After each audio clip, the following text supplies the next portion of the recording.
Good morning, students. Today we will continue with the same chapter, chapter number 3, that is the force. The next topic is force of friction on the page number 37. What is force of friction? To understand the force of friction, let us see what happens if you push a book on a table or roll a ball on the floor. What you will observe?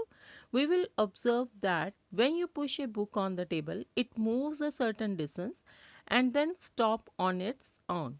Similarly, when you roll a ball on the floor, it rolls for some time and then it stops on its own. The book and the ball stop due to a force called frictional force or simply friction between the two surfaces. What are these two surfaces? Like table and book. These are the two surfaces, and in between that, what is that? That is a friction. And same floor and the ball, these are the two surfaces. So in between that, there are the frictional force. Force of friction has two main characteristics. What is that? It is a force that acts between the two surfaces in contact. Hence friction is a contact force. It always acts in the opposite direction to the force applied or opposite to the relative motion of the two surfaces in contact. You can see the figure in the book 3.4. Rolling ball stops due to friction on the ground and friction acts in direction opposite to force. Note, friction is less over smooth surfaces as compared to the rough surfaces. Cause of friction. Surfaces of all objects have irregularities. Even a smooth surface has minute irregularities.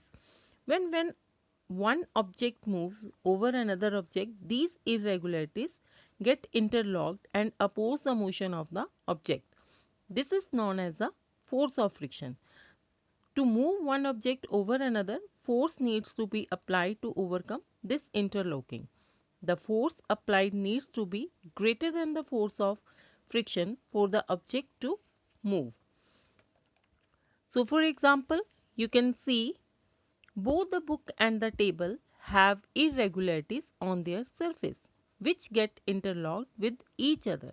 When a book is placed on a table, this gives rise to force of friction between the two surfaces.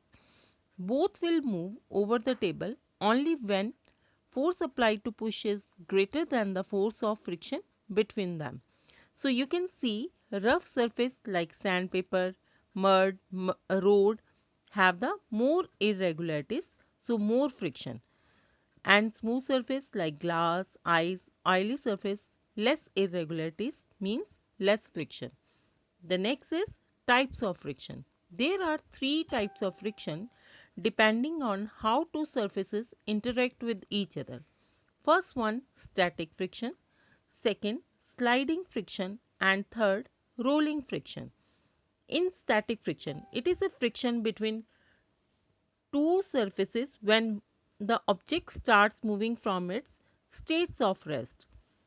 Sliding friction, it is a friction between two surfaces when the object is already in motion or when an object is sliding over another object or surfaces.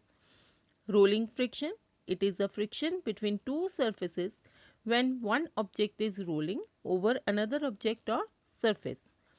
In static friction, it is a force required to start moving the object. It is the force in sliding friction. It is a force required to retain the sliding motion at the same speed. In rolling friction, it is the force required to retain the rolling motion at the same speed. Third, in static friction, it is the maximum force of friction present between the two surfaces.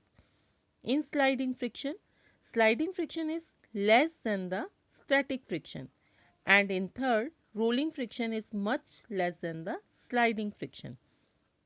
In static friction, interlocking is strong. Hence, force required to overcome static friction is more.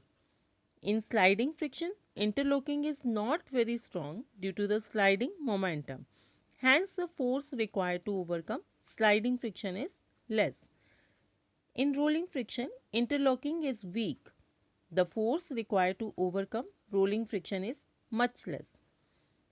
So you can observe Static friction is more than the sliding friction. Sliding friction is more than the rolling friction. You can understand with an example. For example, it will take a lot of force to push a heavy block to concrete from one place to another by sliding it over the ground.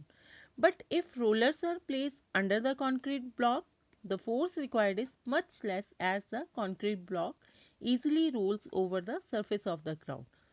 So you can see in this example, this is because the rollers turn around like a wheel taking the heavy concrete block forward. Hence, we can also say that the wheels reduce friction. You can see in figure 3.8 heavy block being easily pushed on rollers. So in first figure, a man applying force to push heavy object without rollers. So here what will happen? More force is needed. The in the this figure A, in second figure, when a man apply the rollers under the concrete under the box heavy block, what will happen? So less force is needed here. So this is helpful according to the types of friction. Thanks. Have a nice day.